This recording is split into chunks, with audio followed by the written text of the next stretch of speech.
I think the main reason for me to spend my career on RSV is what you have just heard from Harish, who has done some groundbreaking works on RSV-related mortality. We are here, we've just heard a lot of numbers, but when I try to put that in a more manageable perspective, every day, I just recalculated your numbers, Harish, 300 children die from RSV. Here, we are with 200 people. So can you imagine that more than 300 children die every day from a simple virus for which we may have a vaccine? I think both Lika and Harish mentioned 5 to 10 years from now. And maybe I can see some hands.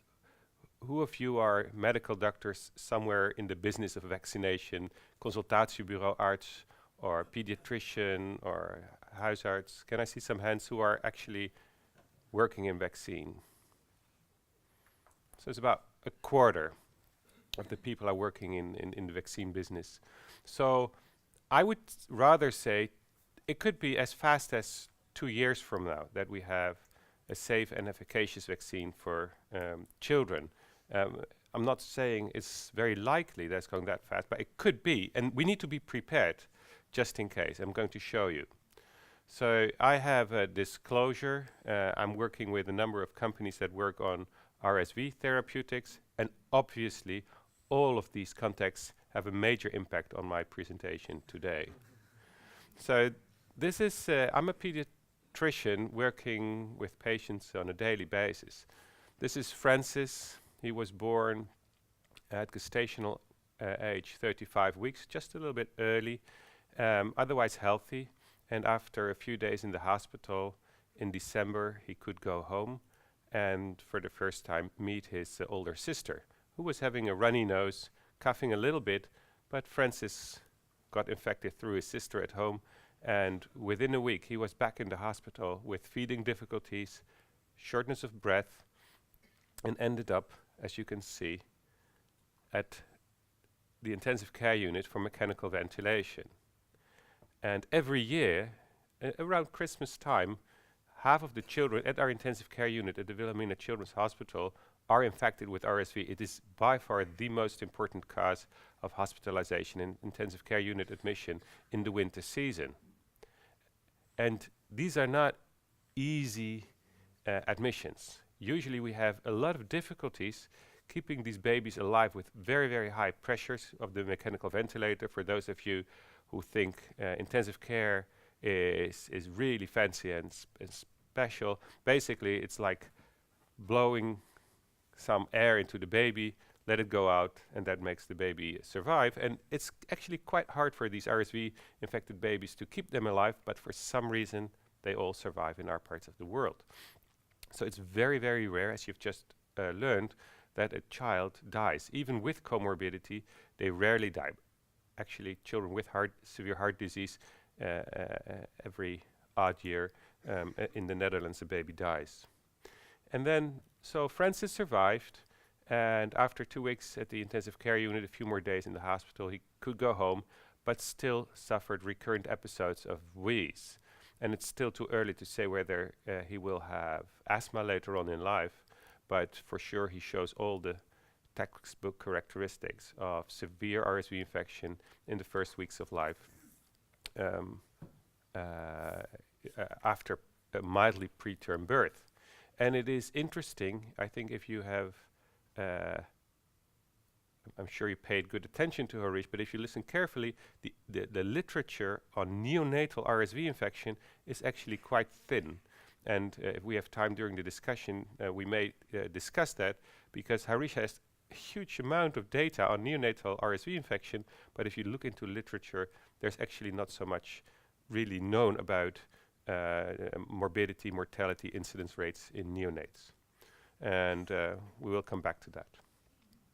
So this is the typical epidemiology that RIVM provides every year, and you can see why pediatricians never have 2-week holidays in Christmas, because we work so much for the respiratory season, and most of that is RSV. It's every year. Some winters are early, some winters are late. This year we already have RSV activity, so it's a rather early year this year. And in the summer there is no RSV. Basically, if I hear about a positive RSV case in summer, I usually tell the people there is no. It's probably an artifact. 2,500 admissions and 150 intensive care unit admissions. It's similar in different parts of different countries, and just to show you, there's nothing special about the Netherlands. You have these winter peaks in most of the temperate climates that we live in. These are the previous numbers that Harish and others have produced. 34 million patients. We may need to decrease our estimates for more severe cases, but still a substantial number, as we have just explained. And what is interesting is that RSV also has a high incidence in the elderly. And I'm not going to do a poll, but I think very few of you were aware that RSV is a serious virus for elderly. As many of you know, influenza is a serious virus for elderly, but for some reason we don't know that for RSV. Probably because we have an influenza vaccine and we do not have an RSV vaccine. This is a New England Journal paper from 10 years ago, really high quality data from North America in elderly adults with COPD, lung emphysema or chronic heart disease. And what Anne Falsey shows is that in the elderly, the incidence of severe RSV or influenza leading to admission is quite low, but in the adults with severe heart or lung disease, the incidence is a little bit higher, but also you start to see severe disease leading to admission. No deaths. However, if you look at a large number of adults with RSV infection or influenza, 142, 233 cases, then you also start to see mortality. And by RSV, it's actually quite similar to influenza. So can you imagine, and this is, I will try to say that a few times, that in a few years, the elderly do not only go to their GP to get their influenza shot, but at the same time get their RSV shot. Because if we believe these data, then RSV is causing morbidity and mortality in the same ballpark figure as influenza. A major, message for you to take home. Then finally, the burden by RSV that is related to wheeze and asthma. Harish touched upon that. We need to distinguish recurrent wheeze from asthma, and I will be short. This is the paper that Harish referred to, that children that were immunoprophylaxed with RSV antibody, which is only available for preterm children. So all of these children in this randomized trial were preterms. About 2/3 of all-cause wheeze in the first year of life was prevented. Whether this also reflects or results in asthma prevention, we don't know yet. If you would organize this meeting again, Lieke, next year, I will be able to give the answer. But now the study has been blinded again to look at asthma evaluation. So Harish already showed you this the virology electron microscopy picture with the F and G protein at the outside. And I will try to explain why this is important for vaccine development. So this is a very old cartoon, 1989, from Peter Collins. And you can see that the F that causes fusion from the virus here and the epithelial cell to fuse the membranes and get the virus into the cell. Nothing special, the G protein for attachment of the virus to the cell. And what has been discovered in a series of science papers a few years ago at NIH in the United States is that actually the RSV F protein has two phases or two conformations. One is the pre-fusion, and the other one is the post-fusion conformation. And basically, before the virus fuses with the cell, the F protein reaches out to get the cell to attach and fuse, and then after cell fusion, so this happens here, it reaches out and the viral and the cell membrane are connected, and then after fusion, the F protein changes into another conformation, basically a dead protein, a useless protein. This pre-fusion F conformation is metastable. It only exists for a fraction of a second. And this is very stable, but it's useless. And this is a very smart way of the virus to circumvent the immune system, because immunity against the RSV post-fusion F is basically useless immunity, and immunity against the pre-fusion F has been shown to be highly protective. But you hardly see. The immune system only has a fraction of a second to recognize the pre-fusion F. And what Jason McClellan and others now have been able to do is to stabilize the pre-fusion F protein and basically creating an RSV vaccine. And this is now what a number of pharmaceutical companies are doing. They're making a vaccine, I'll talk about that in a second, that by different means provide protection against RSV. So this knowledge of the structure of RSVF has been important to develop vaccines. And then, before I turn, I will change to the vaccine part, just to remind you how the immunopathogenesis of RSV is for those of you who are interested in, understanding immunity. The virus infects the epithelial cells through a number of putative receptors. We're not really sure which one it is. Then there is an innate immune response that is dominated by neutrophils, my favorite cell type neutrophils, similar to COPD, BPD, sepsis, the neutrophil that is really important. And then after a week or so, you get the adaptive immune response with B and T cells that need to protect against reinfection, which is really not doing a good job, because you can be everybody's reinfected with RSV on a regular basis, not by natural change of the virus, just because our immune system is not very good. There is no treatment for RSV. These are the guidelines written by the European Respiratory Society a few years ago. Bronchodilators, inhaled steroids, systemic steroids, leukotriene receptor antagonists, immunoglobulins, monoclonal antibodies, antibiotics, antiviral treatments, hypertonic saline, they're all not working. All nicely been tried, not working. And I know that there are a few pediatricians in the room. Actually, if we look at hypertonic saline, it's stated may be considered. For all the others, it says should not be used. But only hypertonic saline may be considered. This was 2009.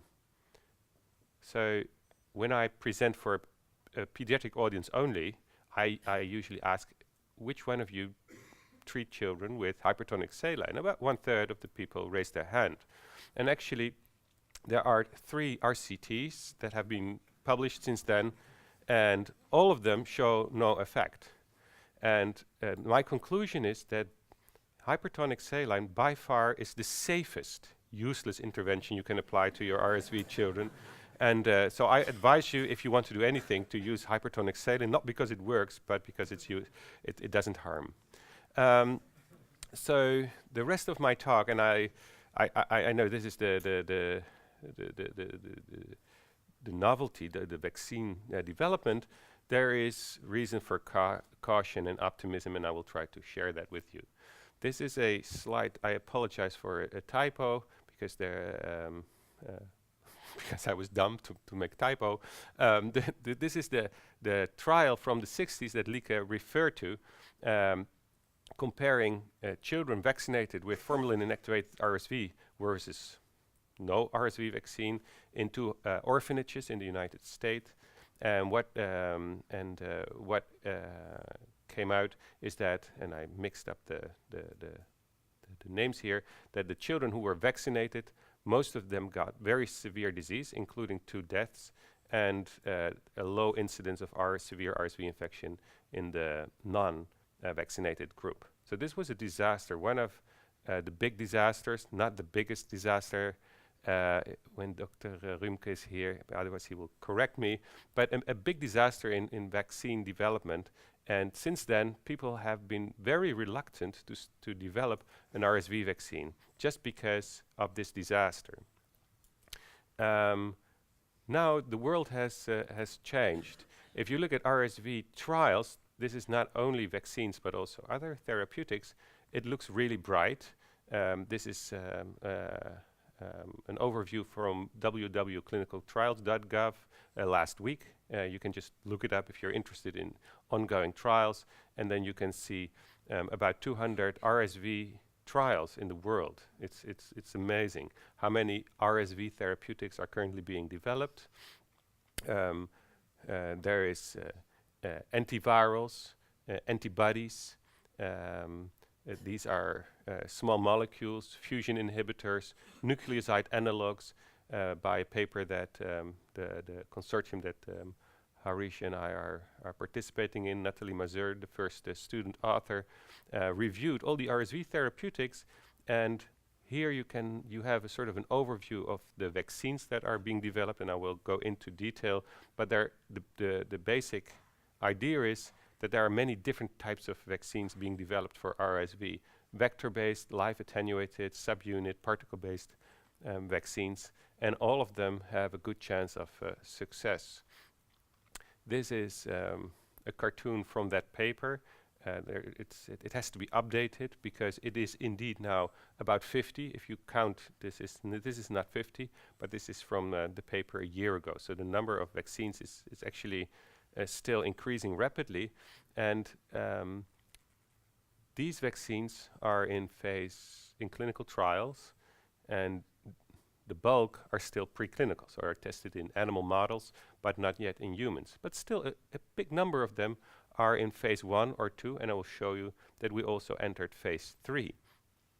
And the different vaccines originate from different types of vaccines. So particle-based vaccines from Novavax, a live-attenuated vaccine from MedImmune, and another live-attenuated vaccine from MedImmune again, subunit vaccine from GSK. So there's all sorts of vaccines that are being developed, and the landscape is changing rapidly.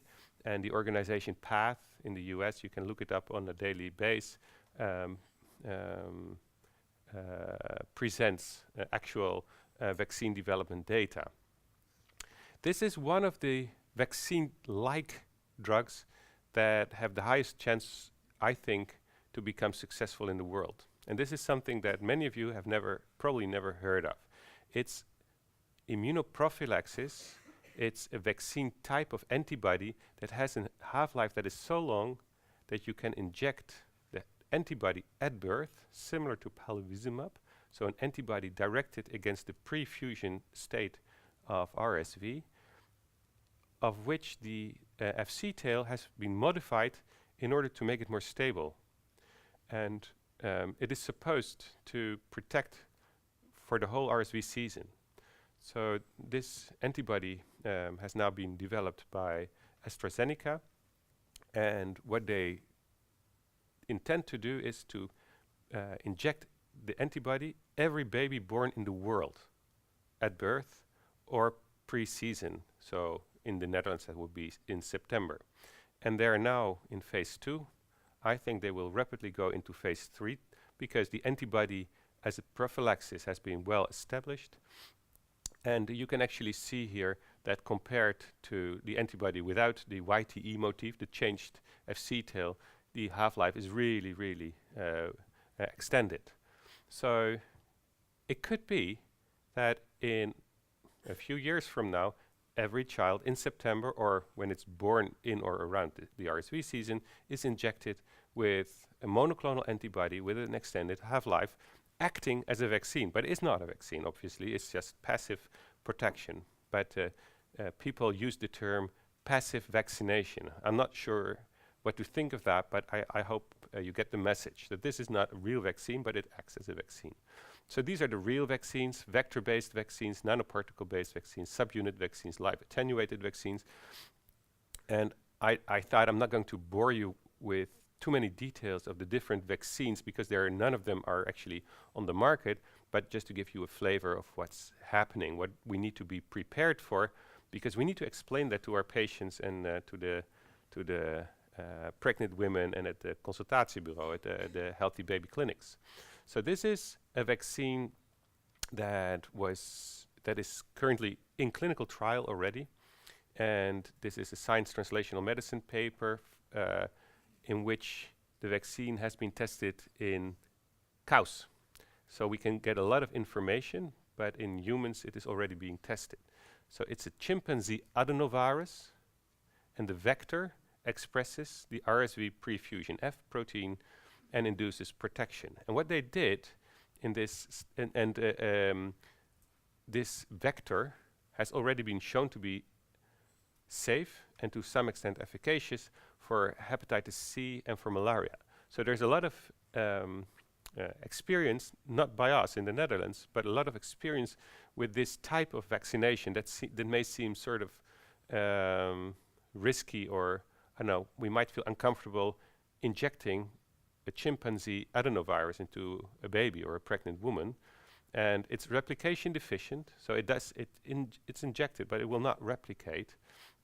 It has a safe profile, and what they did in this study is compare the vector as a vaccine followed by a heterologous boost with vaccinia virus expressing the F protein. So then you have a chimpanzee adenovirus boosted by a vaccinia virus, either injected in the nose or into the muscle, intramuscular. And so you have all sorts of comparisons. And what they found is that in controls, if you challenge the animals with RSV, they start to get sick and produce virus. But with all the different schemes of vaccination, you get more or less good protection against RSV. And what actually caused the best protection was to immunize and boost with the adenovirus vector intramuscularly. So basically, the traditional way of vaccination: inject and come back with the same vaccine. And that seems to work best in animals, and now they use the same type of approach in children.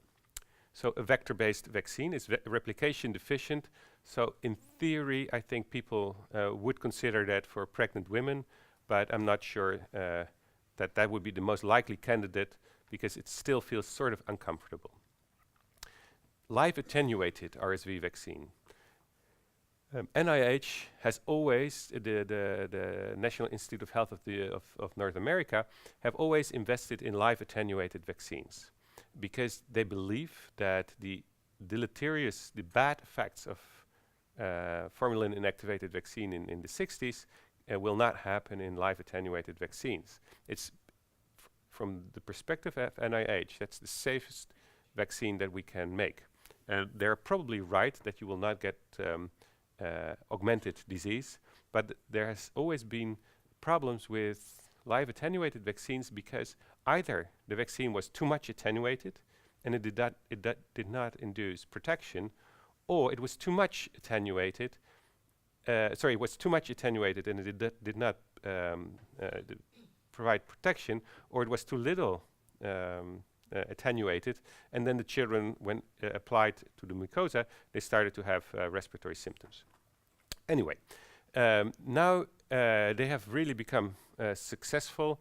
Ruth Caron and Peter Collins' group from NIH, and what they show with this particular vaccine is that it results in very little viral replication, but in very good neutralization activity in the blood from the vaccinated children. And they have now gone from adults to seropositive and seronegative children, still very small numbers, but the belief is that this virus does not replicate well, but it massively induces neutralizing activity and therefore could be a good candidate. Again, early phase clinical trial development, still many years from, still 5 to 10 years at least from implementation or reaching registration. So maternal vaccination, I think many of you have become interested in maternal vaccination since we're going to do that in the Netherlands for pertussis, and I know that's on the program later on. And maternal vaccination has been reviewed, if you're interested, by Jen England and Dr. Chu from Seattle. And this is a graph from their work looking at tetanus elimination through maternal vaccination. And you can see that lots of the large parts of the world are now protected, although there are still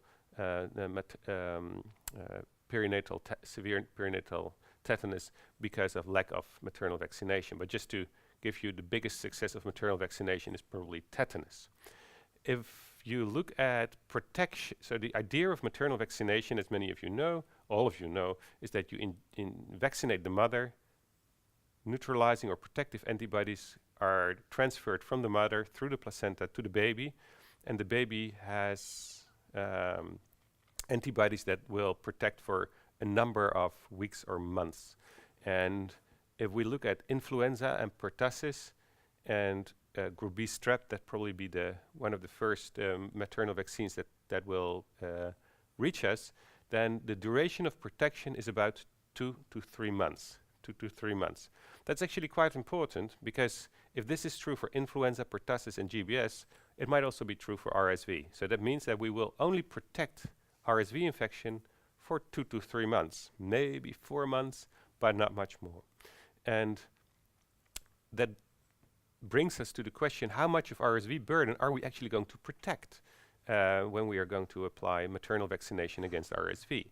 This is the decay of maternal antibodies against RSV acquired naturally, and you can see that the half-life of RSV antibodies is about 3 weeks or so. And if we look at the RSV-related hospitalization age peak, then about 80% of all hospitalizations in the Netherlands, both in healthy babies and in preterm babies, occur in the first 3 months of life. So we can really impact on severe RSV infection when we would have a maternal vaccine. Not everything, but definitely the bulk of the severe RSV infections. And this is probably not true for children with severe heart disease or children with Down syndrome or children with severe neuromuscular disease who have a much longer at-risk period than the first months of life. But for 90% of severe RSV infection, we can have amazing effect by maternal vaccine against RSV. This is some of the comments by WHO when there was a meeting we had, 2 years ago in Geneva, that we need to give consideration to maternal factors such as malaria or HIV infection. We need to consider maternal antibodies, placental antibody transfer. So it could be that the placenta doesn't work for some reason to transmit the antibodies, and we need to take that into account when we design our vaccine strategies. We should not use replicating vaccines for maternal immunization. So the vaccine that I showed 5 minutes ago should not be used, MedImmune, Live-attenuated in pregnant women. And we need to pay a lot of attention to safety. And I'm sure you all agree that if we're going to vaccinate pregnant women with an experimental vaccine, different from pertussis or influenza, which has been well established to be extremely safe during pregnancy, then in the field of RSV, we still need to look at side effects, safety for the fetus. My personal view is that for all maternal vaccines ever studied for any pathogen, no side effect for the fetus has ever been shown to be true. So it seems to be a very, very safe approach to protect fetuses, but we still need to pay a lot of attention to safety anyway, because for obvious reasons. So a nightmare.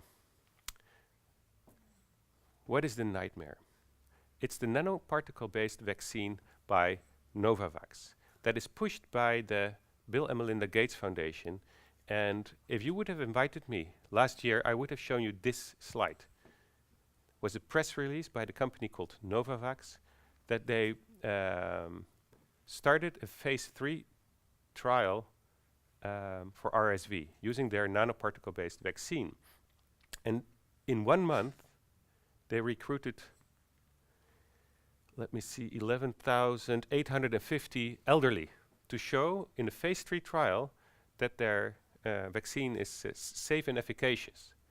And last year I told the people, if we're lucky, in 1 year from now, we have a safe and efficacious vaccine. 1 year, not 10 years, but 1 year.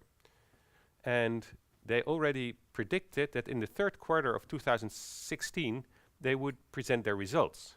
11,850 elderly. Most of the phase 3 trials for vaccines are positive, as you probably know. And what happened here? It's in the public domain, not been published. I hope they publish soon. But comparing placebo and vaccines, if they compare moderate to severe lower respiratory tract disease by RSV or all respiratory disease by RSV, 26 versus 28, 117 versus 102. It didn't work. It just didn't work. It was safe, but it did not protect. They did a big phase 2 trial with 2,000 elderly. In that study, it worked. But in the registration trial, it failed. So, big disaster, didn't work. The same vaccine is still ongoing as a maternal vaccine. And about 8,000 pregnant women are now being vaccinated with the same vaccine that might still work. And that will be unblinded in 2 years from now.